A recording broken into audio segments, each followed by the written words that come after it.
Bismillahirrahmanirrahim. Assalamualaikum warahmatullahi wabarakatuh. Perkenalkan, nama saya Alfia Hasanah. Di sini saya akan menyampaikan sebuah materi dari mata pelajaran Sistem Informasi Manajemen. Baik, langsung saja. Di sini saya akan menjelaskan definisi tentang sistem. Apa itu sistem? Sistem adalah suatu kumpulan atau himpunan dari suatu unsur, komponen, atau variabel yang terorganisir, saling berinteraksi, saling tergantung sama lain, dan terpadu. Jadi, sistem adalah kata yang cukup sering kita dengar di berbagai segi kehidupan. Jadi, sistem yang itu sangat dibutuhkan di berbagai bidang. Tujuannya sendiri adalah agar suatu tujuan dalam bidang tertentu dapat tercapai dengan baik dan dijalankan dengan lancar. Jadi itu yang termasuk tujuan sistem. Ciri-ciri sistem, yang pertama adanya interdependensi, yang kedua output sesuai dan konsisten dengan tujuan yang sudah direncanakan, yang ketiga eksistensi kesatuan dipengaruhi oleh komponen-komponennya, yang keempat sebagai satu kesatuan yang mempunyai masukan dan keluaran atau tujuan tertentu. Dan di sini pun ada elemen sistem. Elemen sistem ada 7. Yang pertama tujuan, yang kedua masukan, yang ketiga proses, yang keempat keluaran, yang kelima batasan, yang keempat mekanisme pengendalian, dan yang terakhir adalah lingkungan. Baik, langsung saja. Yang seterusnya adalah definisi sistem informasi. Apa itu sistem informasi? Sistem informasi adalah seperangkat komponen yang saling berhubungan yang berfungsi untuk mengumpulkan, memproses, menyimpan, dan mendistribusikan informasi untuk mendukung pembuatan keputusan dan pengawasan dalam organisasi. Tujuan sistem informasi sendiri adalah untuk menghasilkan sebuah produk yang berisi kumpulan informasi sebagai sistem tentunya melibatkan berbagai jenis dan tipe data yang mampu diolah agar dapat ditampilkan dengan mudah kepada pengguna. Sistem informasi terdiri dari komponen-komponen yang disebut sebagai blok pembangun, yang kemudian dibagi menjadi blok masukan, blok model, blok keluar, blok teknologi, blok basis data, dan yang terakhir blok kendali.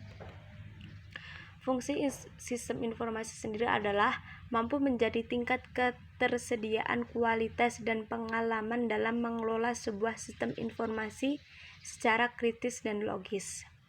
Yang kedua, mampu meningkatkan produktivitas kerja pada seluruh stakeholders. Yang ketiga, mampu menghasilkan dan meminimalisir terjadinya kerugian dari sisi ekonomi. Yang keempat, memberikan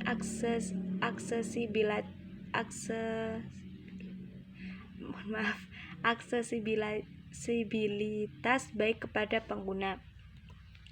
Selanjutnya adalah definisi sistem informasi manajemen. Sistem informasi manajemen adalah seperangkat prosedur gabungan yang mengumpulkan dan menghasilkan data yang andal, relevan, dan terorganisir dengan baik yang mendukung proses pengembalian keputusan organisasi. Singkatnya adalah sekelompok proses di mana data diperoleh, dianalisa, dan ditampilkan dengan cara yang berguna untuk tujuan pengembalian keputusan. Itu singkatnya dari pengertian sistem informasi manajemen.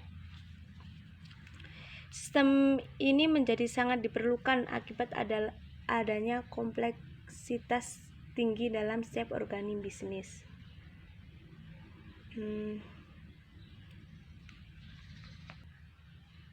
Jadi sistem ini adalah alat yang sangat berguna. Tujuannya meninjau dan mengendalikan operasi. Itu tujuan sistem informasi manajemen itu sangat berguna bagi organisasi atau perusahaan-perusahaan atau sekolah-sekolah. Tujuan utama dari sistem ini adalah untuk mengatur semua data yang dikumpulkan dari setiap tingkat perusahaan, meringkasnya dan menyajikan dengan cara yang memfasilitasi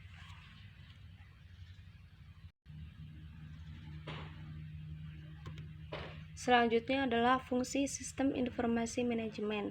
Yang pertama, membantu dalam mengembalikan keputusan. Yang kedua, membantu koordinasi di antara departemen. Yang ketiga, membantu menemukan masalah. Yang keempat, membantu dalam membandingkan kinerja bisnis. Baik, selanjutnya adalah jenis-jenis sistem informasi dan contohnya. Sistem informasi terdiri dari 5 sumber daya dasar, yaitu manusia, hardware, software, data, dan jaringan. Sumber daya manusia. Manusia dibutuhkan untuk pengoperasian semua sistem. Jadi dalam pengoperasian semua sistem, entah itu sistem informasi dan sistem lainnya, itu manusia adalah nomor satu, karena mereka yang membuat sistem itu berjalan dan membuat sistem itu ada. Dan yang kedua adalah sumber daya hardware. Konsep sumber daya ini meliputi semua peralatan bahan fisik yang digunakan dalam pemrosesan informasi. Yang ketiga adalah sumber daya software. Konsep sumber daya ini meliputi semua rangkaian perintah pemrosesan informasi. Yang keempat, sumber daya data. Data lebih daripada hanya bahan baku mentahan sistem informasi. Data adalah sumber daya yang harus dikelola secara efektif agar dapat memberi manfaat para pemakai akhir dan sebuah organisasi. Yang kelima, sumber daya jaringan. Teknologi telekomunikasi dan jaringan seperti internet dan eksternet telah menjadi hal mendasar bagi operasi e-business dan e-commerce yang berhasil untuk semua jenis organisasi dan dalam sistem informasi berbasis komputer. Jadi itu jenis-jenis sistem informasi. Mungkin cukup sekian yang bisa saya jelaskan. Jika ada kesalahan atau kekurangan atau penjelasan yang kurang mendetail, saya mohon maaf.